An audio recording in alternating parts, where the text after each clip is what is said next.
नमस्कार, मैं हूं आलोक त्रिपाठी और आज हम बात करेंगे विधानसभा चुनाव 2022 की। जैसे जैसे चुनाव के तारीख नज़दीक आते जा रहे हैं वैसे वैसे चुनावी सरगर्मियां भी बढ़ती जा रही हैं। ताज़ा मामला जमानिया विधानसभा क्षेत्र का है, जहां एक ऑडियो वायरल हुआ था जिसमें पूर्व मंत्री ओम प्रकाश जी के खिलाफ मामला दर्ज किया गया और आज उनको सीजेएम कोर्ट में जमानत लेनी पड़ी है। वहाँ से इनको जमानत मिल चुकी है।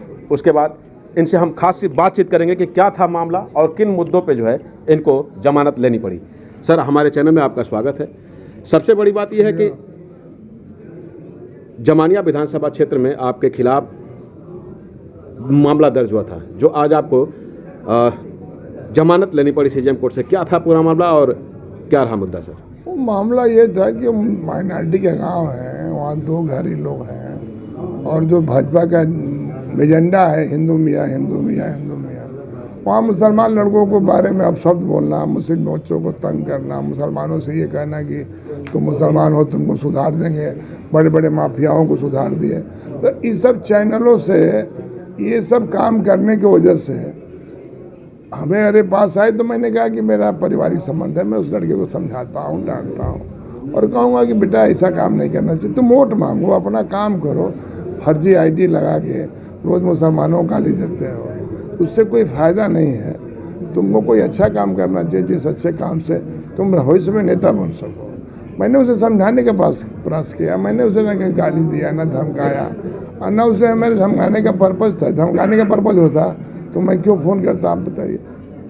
मैं तो कतई फ़ोन नहीं करता। ये तो फ़ोन तब हुआ जब लोग माइनॉरिटी के आए जिनसे मुझसे संबंध है, उन्होंने कहा तब मैंने फ़ोन किया, नहीं तो मैं तो कभी फ़ोन नहीं। 504, 506 का मामला दर्ज हुआ, फिर बाद में पता चला कि 171 भी मामला दर्ज हुआ। भाई पुलिस वाले हैं, ये तो मधु दंडोती जी को 55-56 साल की उम्र में टेलीफोन का तार काटते हुए पकड़े थे।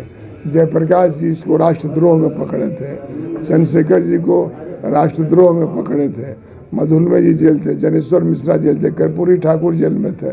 हम लोग तो बहुत छोटे लोग हैं भाई, इन लोगों का भी नहीं मिल रहा है। नहीं तो कन्हैया लड़का जो किसान का बेटा है, गरीब का बेटा, वो दिल्ली में लड़ाई लड़ने लगा तो कहीं ये देशद्रोही है, तो ये तो भी देशद्रोही नहीं लगा। यही महान कृपा है इन लोगों की। कोर्ट से किस तरह की रिलीफ आपको मिली सर?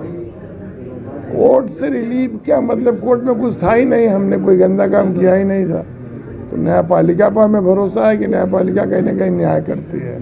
आज भी न्यायपालिका पर आज भी उसे कहा जाता है कि इंसाफ की तराजू वहाँ टंगी है, जहाँ गलत और सही का फैसला करने का काम करता है, इसलिए वो काम हुआ और कोई बात नहीं। सर, अगर हम बात करें बीजेपी के धार्मिक ध्रुवीकरण की और कहा जा रहा है कि विपक्ष के जातीय गोलबंदी की, तो इस चुनाव में क्या प्रभावी रहेगा सर? देखिए, भारतीय जनता पार्टी की पैदाइश ही गलत तरीके से हुई है। इन्हें देश की आज़ादी की लड़ाई लड़े हैं, न देश बनाने का काम किए हैं, न इनकी दिल से मोहब्बत है। इनको जो भी मोहब्बत है आरएसएस और इनकी पार्टी का, वो केवल अपने बुनियाद को अपनी इमारत खड़ा करना चाहते हैं। जिसकी बुनियाद ही गलत हो तो इमारत अच्छी नहीं हो सकती है। और भारतीय जनता पार्टी ने हमेशा नफरत की राजनीति की है, द्वेष की राजनीति की है, धार्मिक राजनीति की है। उसने कभी भी देश जोड़ने की बात नहीं किया है, देश तोड़ने की बात किया है। यदि गांधी जी से गलती ही हुई थी तो गांधी जी के सवाल पर क्यों नहीं पूरी हिंदू परिषद और आरएसएस बैठ के बात की? गांधी जी को गोली मारने की क्या जरूरत थी? तो मैं तो आपसे कह रहा हूँ कि नाथूराम गोडसे कौन थे, इनको गोली क्यों मारी गई?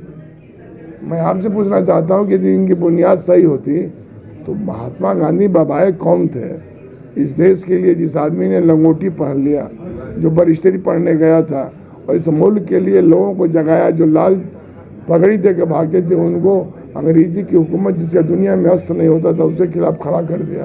तो क्या आप सोचते हैं कि सभी सोशलिस्ट समाजवादी जयप्रकाश जी जेल से भाग गए, हजारीबाग जेल से, केवल गांधी जी के ये कहने पर? इस काश आज जयप्रकाश जेल से बाहर होते तो 1942 के आंदोलन का धारा ही कुछ और होता।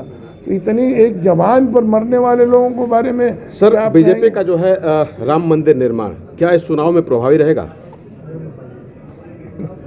देखिए, हिंदुस्तान की राजनीति का दुर्भाग्य सौभाग्य ही है कि एक वो आइटम एक के बार चलता है। ये हो गया। मुलायम सिंह ने यही कहा था कि राम मंदिर या तो न्यायालय से फैसला करा लो या तो फिर समझौता से तय हो जा।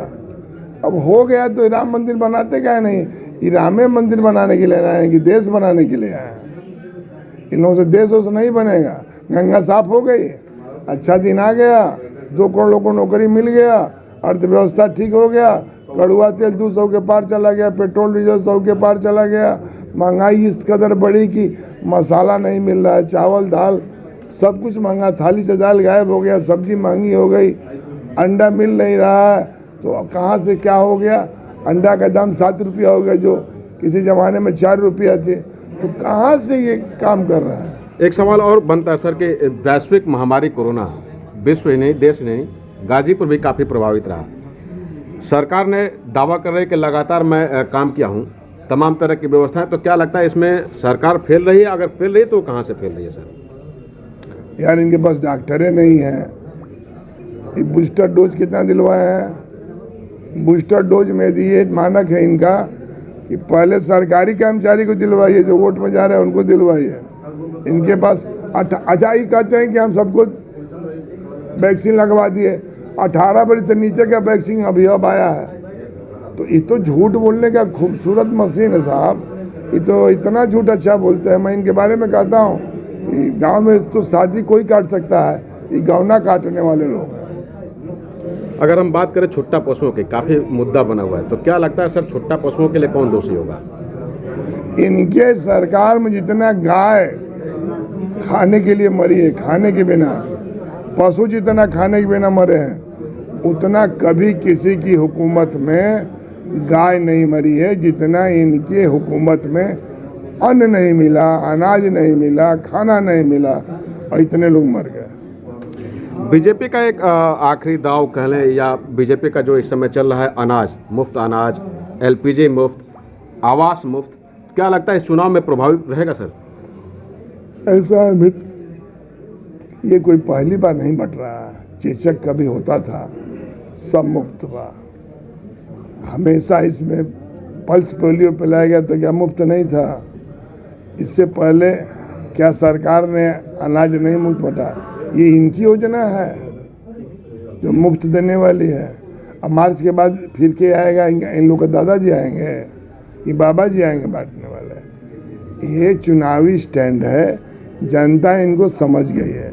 जनता इनको 22 में धूल चटाने जा रही है और सत्य है कि जनता 22 में उत्तर प्रदेश कब्जा करेगी और 24 में दिल्ली कब्जा करेगी जनता।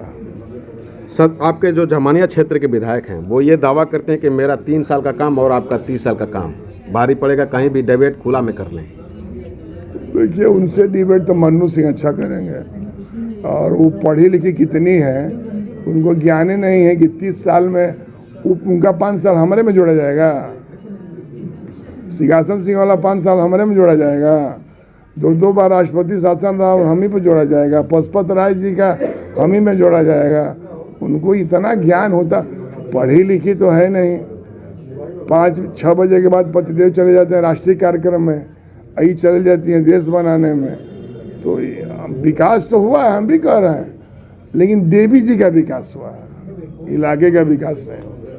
अगर हम 220 सब स्टेशन चालू हो गया होता, 30 गमर पूर्वी गमर पश्चिमी देवर उनका नहर है, 111 करोड़ रुपया हम दिए, वो चालू हो गया होता। इनका विकास ये था कि पैसा जाए तो हमको दे जाओ 5%, हमको दे जाओ 10%। हमारी बेटी की शादी में आप टीबी रोड बनाने वाले से पता कर लीजिए, अपनी बेटी की शादी में पैसा भी ली और उससे जनरेटर मुफ्त ली शादी के लिए। ये क्या बोलेगी महिला भाई? सर ये तो राजनीति की दुर्घटना है, इस बार दुर्घटना खत्म हो जाएगा। एक आखिरी सवाल है सर कि समाजवादी पार्टी ने आपको फिर से उसी क्षेत्र से दोबारा प्रत्याशी बनाया है, क्या मुद्दा रहेंगे और ओम प्रकाश सिंह को जनता वोट क्यों दे? मैं तो भाई जनता के बीच सोता हूँ, जनता के बीच रहता हूँ। जनता के लिए इस महामारी में जब सब भाग गया तो मैं अकेला था, जो मैं घूमता रहा और मेरा कोई कोरोना नहीं हुआ। ऑक्सीजन दिलवाए, भर्ती करवाए, इलाज करवाए, विकास करवाए। और आज देवी जी को मालूम ही नहीं है कि जब इनके घर परिवार के लोगों से पूछ ले कि गहमर से सार जाने का रास्ता नहीं था, सेवराई से बरेजी जाने के रास्ते नहीं थे, मनिया जाने का रास्ता नहीं था। इनको नहीं मालूम है गहमर गांव में जाने का रास्ता नहीं था। इनसे पूछिएगा देवी जी से कि गहमर गांव सभा और टाउन एरिया बना तो कब बना, उससे पहले क्या था, टाउन एरिया था तो किसने बनवाया, और फिर गांव सभा किसने बनवाया। देवी जी जैसे वो लड़कवा बबुआ है ना, देवी जी भी बचनी है, तो बचनी से क्या बतियाए हम। जनता वोट क्यों दे सर, सवाल ये था।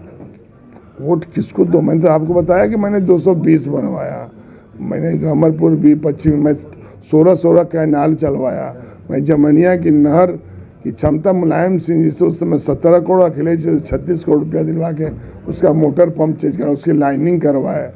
मैं नौकरी में गाजीपुर में 2200 लड़के भर्ती हुए थे मुलायम सिंह की सरकार में।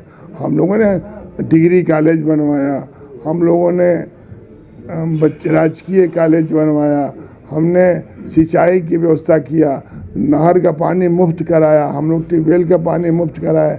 इसलिए वोट देगी कि हम लोग को ट्रक से पैसा वसूले हैं, बालू वाला से और मवेशी वाला। इन्होंने पीपा का पुल बनवाया जल्दी जल्दी में बारे का, और में 3 दिन से पानी चढ़ा हुआ। ये थे पूर्व मंत्री ओम प्रकाश सिंह जी, जो समाजवादी पार्टी ने इनको जमानिया विधानसभा से प्रत्याशी भी बनाया है। इस बार का चुनाव इनका जो है विकास और साथ ही युवाओं को रोजगार, इन सारी चीज़ें मुद्दों पे जो है ये चुनाव लड़ेंगे, जनता इनका सपोर्ट करेगी। लेकिन 7 मार्च को जो होने वाला वोटिंग है उस दिन ईवीएम में लोगों का वोट मत बंद होगा और 10 मार्च को उसका जिन बाहर निकलेगा और ये तय होगा कि जमानिया का कौन बनेगा एमएलए। आलोक त्रिपाठी, नमस्कार।